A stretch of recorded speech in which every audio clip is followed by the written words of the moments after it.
तो अब आपको अलग अलग जगह की तस्वीरें हम दिखा रहे हैं क्योंकि लगातार ये तस्वीरें हम आप तक पहुंचा रहे हैं। और बजट लोग क्या उम्मीद करते हैं, हर जिले में अगर बात करें, शहर में बात करें। जयपुर से हमारे साथ सहयोगी शशि मोहन जुड़ गए हैं और रौनक बीकानेर से हमारे साथ जुड़े हुए हैं। शशि मोहन, आपके साथ लगातार पैनल जुड़ा हुआ है, उनसे आप बात कर रहे हैं, एक बार फिर से बातचीत कीजिए।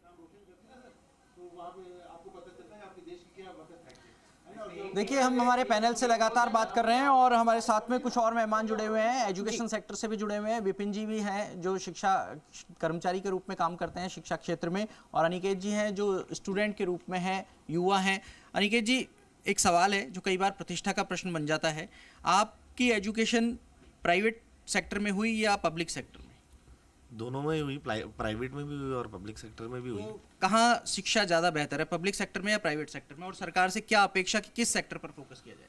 प्राइवेट में ज़्यादा है। उसका कारण ये है कि अगर हम सरकार की भर्तियों की बात करें तो आप खेल जगत में भी देखते हैं तो 2012 में कोचों की भर्ती हुई, दोनों सरकारें आई, कांग्रेस भी आई और बीजेपी भी आई, पर प्राइवेट सेक्टर पे ही ये कॉन्ट्रैक्ट बेस पे कोचों के काम हो रहे हैं। तो आज पूरा राजस्थान का जो युवा है जो खेलना चाहता है वो कॉन्ट्रैक्ट बेस कोचों पर आधारित है। तो हम चाहते हैं कि कॉन्ट्रैक्ट जो बेस है उसको कम करते हुए जो रेगुलर भर्तियां है उसको बढ़ाई जाए, चाहे कांग्रेस हो चाहे बीजेपी हो। दोनों सरकारों में 3 बार बीजेपी भी आई, कांग्रेस भी आई, तो कोच की भर्ती नहीं की गई। तो हम चाहते हैं कि कोचों की भर्ती की जाए। अगर हम पेपर लीक के बारे में देखते हैं तो पेपर लीक इतने हो गए हैं कि उस पेपर लीक के साथ साथ उस बच्चे के साथ साथ पूरा परिवार सफ़र करता है। तो हम चाहते हैं कि पेपर लीक पे इतना बड़ा एक्शन लिया जाए, जो पेपर लीक करने वाले हैं उन पर रोक लगाए। और हम चाहते हैं कि सरकार इस बार ऐसी आए जो नई शिक्षा नीति है, किसी भी चीज़ को लागू करना एक बड़ी बात नहीं है, उसको मेंटेन करना बड़ी बात है। तो नई शिक्षा नीति को लागू करने के पश्चात उसको मेंटेन करना भी है। पेपर अपन भर्तियां निकाल तो देते हैं, पर उन भर्तियों का कितना उपयोग करते हैं, कितना उसको। कोच की भर्ती की आप बात कर रहे हैं, स्पोर्ट्स में क्या आज का यूथ अपना भविष्य देख पा रहा है? बिल्कुल। आज अगर अपन राजस्थान की बात देखते हैं तो कोचों की वजह से ही राजस्थान का जो युवा खेलना चाहता है वो इतना पीछे हो चुका है, क्योंकि सब चीज़ें कॉन्ट्रैक्ट बेस है। आज हम देखते हैं 33 जिले राजस्थान के अंदर है और उसके पश्चात भी 5 कोच भी परमानेंट हर जिले में नहीं आ रहे। तो ये बहुत निंदनीय है और शर्म की बात है। हम चाहते हैं कि इस बार बजट में कोचों के लिए भर्ती की जाए, तो कि जो खेल अगर हम देखते हैं इक्विपमेंट्स प्रॉपर नहीं है, सब जगह साफ सफाई प्रॉपर नहीं है, तो खेल जो खेलते हैं खेल जो उन सभी के लिए ये सब चीज़ें बहुत ज़रूरी है। खेल पर आप बात करें तो खेल पर यहाँ पर चंदेला जी का कमेंट लिए बिना नहीं रहा जा सकता, क्योंकि आप इंटरनेशनल खेल में गोल्ड मेडलिस्ट अपूर्वी चंदेला के पिताजी भी हैं।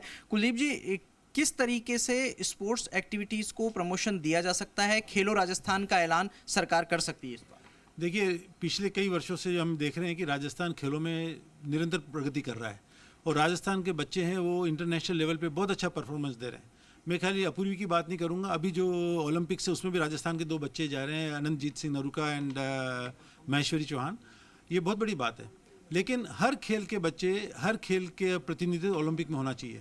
उसके लिए यहाँ पे इंटरनेशनल स्टैंडर्ड के स्टेडियम्स बनने चाहिए, इंटरनेशनल स्टैंडर्ड के कोचेस लाने चाहिए, और जो हमारे कोचेस हैं उनको बाहर जाके ट्रेनिंग देनी चाहिए, और तभी जाके हमारे कोचेस बहुत अच्छे हैं यहाँ के, लेकिन उनको एक मजबूत ट्रेनिंग की ज़रूरत है, मेंटल ट्रेनिंग की भी ज़रूरत है। अगर ये सरकार करेगी तो उसके अच्छे नतीजे आएंगे। काम तो सभी सेक्टर में होना होगा, mental technique, hygiene, food supplements, coaching और माहौल, सभी चीज़ों के। देखिए, सब चीज़ों का होता है। हमारे यहाँ क्या है कि जब बच्चा मेडल जीतता है तो उसको आर्थिक मदद मिलती है।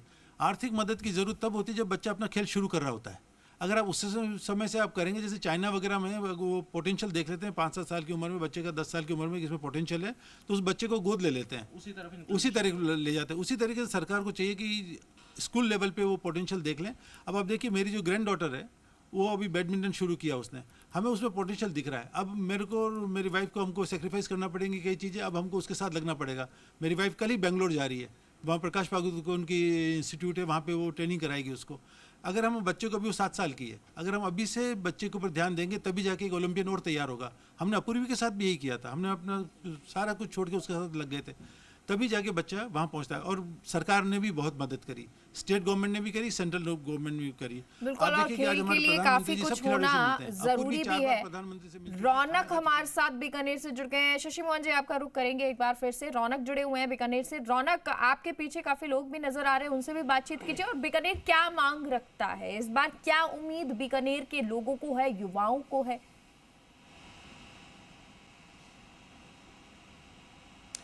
जी बिल्कुल, देखिए लगातार हम लोग चर्चा कर रहे हैं, तमाम सेक्टर के लोग मेरे साथ मौजूद है और ख़ास तौर पर देखिए